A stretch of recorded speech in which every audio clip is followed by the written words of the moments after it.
Hi, this is Sweet Life, and I'm Natasha, back at it with a review and discussion of Eat, Drink, Man, Woman. Eat, Drink, Man, Woman is a 1994 Ang Lee-directed film about a widowed chef who lives at home with his 3 adult daughters. The film contains multiple scenes of delicious-looking dishes being masterfully prepared, which should appeal to foodies, but the story is about the members of the family suppressing their personal dreams and desires out of a sense of obligation to their roles in the family.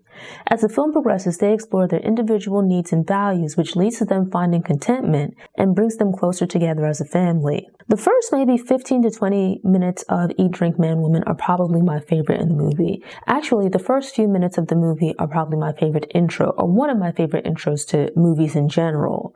As someone that loves food and loves movies, it's the perfect combination for me. Eat, Drink, Man, Woman starts with a look into the lives of the members of a family, the Chu family in Taipei, Taiwan. We see the dad Chu going through the steps of preparing this very elaborate Sunday meal. He has fresh ingredients, and being a chef, masterfully handles them. The first time I saw it, I just thought it was amazing. The dishes at the end look great, but the process of seeing him make these various dishes is cool. Getting the ingredients together, chopping the vegetables, preparing the seafood, meat, and poultry, seeing him go out into the yard and get a chicken from their coop, bring it inside, prepare it. Not just that, but there's a part where he's preparing fish, right? The very first thing is he grabs a fresh fish out of a bowl of water. To see him break it down and chop it up, like he slices calamari, he then slices the fish, the way that he fries it. These little techniques were impressive. As someone that loves food, it's a scene that I absolutely enjoy. I love Peking duck. And so he takes this duck with the neck still attached and blows down the neck, which fills out the skin, causing separation between the skin and the body. He then pours over the hot liquid bath, which is used to prepare the Peking duck. It helps to give it like a really beautiful color. At the end, it's now cooked. It has this beautiful brown color to it. I just love it. It's hands down one of my favorites. Well, it is my favorite scene in the movie. So Chu is at home making this very elaborate meal, just taking his time and masterfully preparing it. But in the midst of that, you see his 3 daughters and what they're doing at the same time in their individual lives. The eldest daughter, Jai Jen, is a devout Christian, and as it's Sunday, she goes to church. The middle daughter, Jai Chen, works at an airline and for some reason is at work on her office on a Sunday. She has a former boyfriend, or on and off again boyfriend, whom she's still dibble-dabbling with. She has some money saved up, tells him that she's put a down payment on an apartment in a new development. All 3 of the daughters live at home, but she's especially anxious to get out of the house, to have her own place, to live her own life. The youngest daughter, Jai Ning, works a part-time job at Wendy's and seems like she's also a student. In just those opening moments, you get some insight into everyone's life, and so I enjoyed that scene. They all have independent lives where they're doing their own thing, but here it is that they gather on Sunday with Chu for this meal. The other daughters don't seem to mind, but Chen complains about having to go through this tradition every Sunday, which I don't see as a big deal. If someone wants to cook and feed you, I don't understand why you'd be complaining. I'd welcome it, as long as the food is good. I'd be really happy with having this Thanksgiving type feast every Sunday, as long as I don't have to make it. So when I say Thanksgiving, I mean as far as the different dishes, but not the cuisine. For whatever reason, she takes issue with the practice, seemingly because it's not how she wants to spend her time. When they sit down to the meal, the table is filled with a plethora of visually appealing dishes. Some people communicate their love through food, and Chu is one of those people. He took his time to lovingly prepare this meal. It's not your basic meat, vegetable, and starch type meal. Not to say that there's anything wrong with that, but rather you have all of these little individual dishes. He's taken the time to make each one of these things, taking the time to lovingly prepare this meal for his daughter. Just like a beautiful display of various dishes. They catch up, talk about what's been going on in their lives, like basic conversation. It's a nice family moment until Chu receives a phone call as he's the chef at a big banquet hall. There's some problems going on. He has to rush out to go save the day. In a sense, it's a variation of the first scene where Chu was taking his time cooking at home. Here you now see him in this work environment where he's under pressure to fix the problems with the meal for the banquet. I enjoyed this scene as well, but there isn't as much focus on the individual meals being made because, he runs a kitchen. Other people are preparing things, making parts of the meal. Chu mostly oversees things, and at points he steps in to fix the problems. While there is cooking taking place, It feels different in this environment. The feel of the scene is different because, number one, it's a high-paced kitchen. Multiple people are rushing about trying to get all of these dishes out. The vibe of cooking in his home versus his work kitchen is different. When Chu is at home, he's cooking by himself and can take his time, whereas in this working kitchen, many people are helping to prepare the meal. And so with that, people are running back and forth. The size and scale of the kitchens are also different. His kitchen at home is relatively smaller, but feels more peaceful and relaxed, like you feel like there's space. While the work kitchen is far larger, it has so many people and activities going on that it feels crowded and hectic. It just creates a different energy. But yet still, I enjoyed seeing them put together the banquet meal.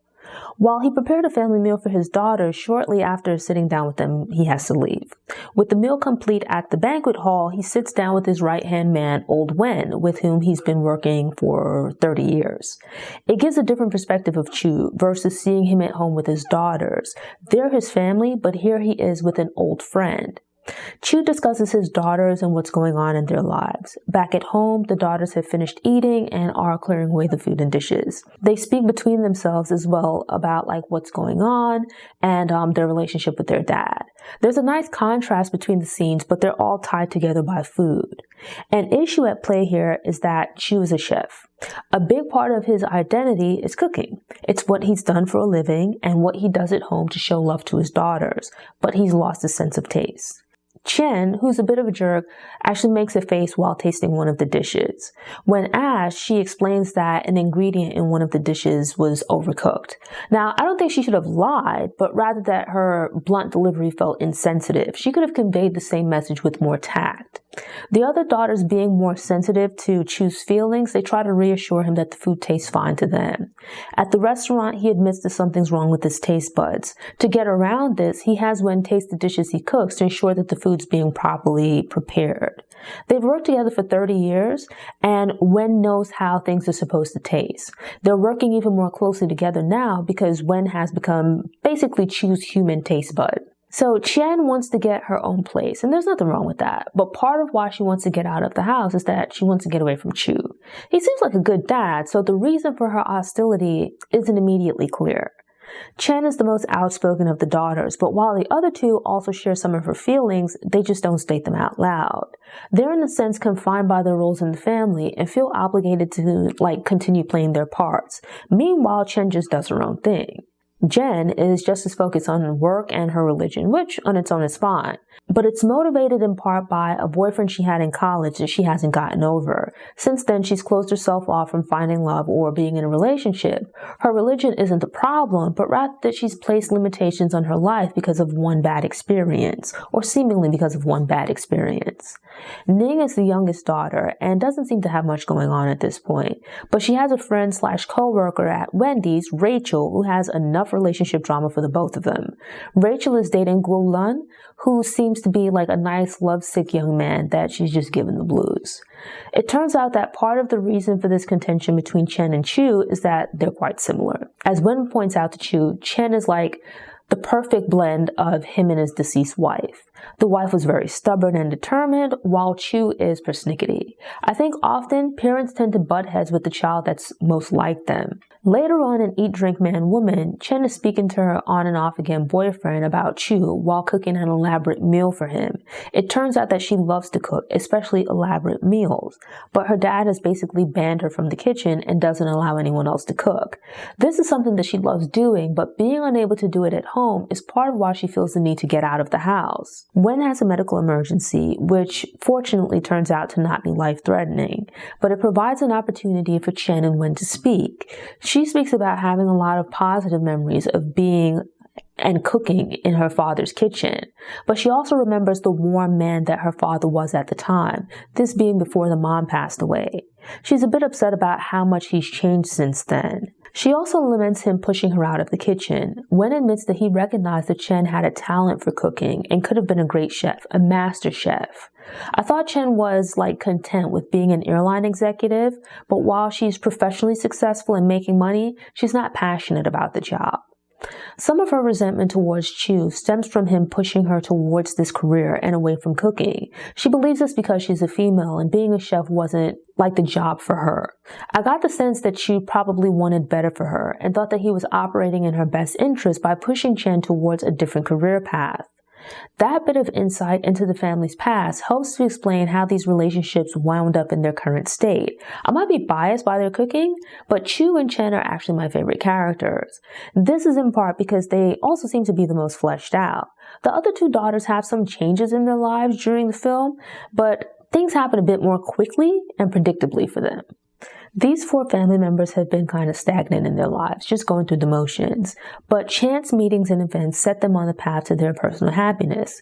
Independently finding happiness and fulfillment brings them together as a family. They develop their own definitions of contentment. That's another thing that I enjoy about the movie. Jen has cut herself off from love, but meeting someone unlike herself opens her up to stepping out of her comfort zone. Ning is pretty young, right? So she's less jaded than her older sisters. She doesn't have much going on until she becomes involved with Rachel's relationship drama. Chen is a successful executive and was so gung-ho about moving out on her own and leaving her family behind to relocate to a different country.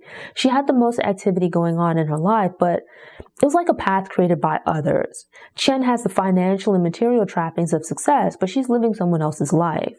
These aren't the things that she values or enjoys, so they don't truly make her happy.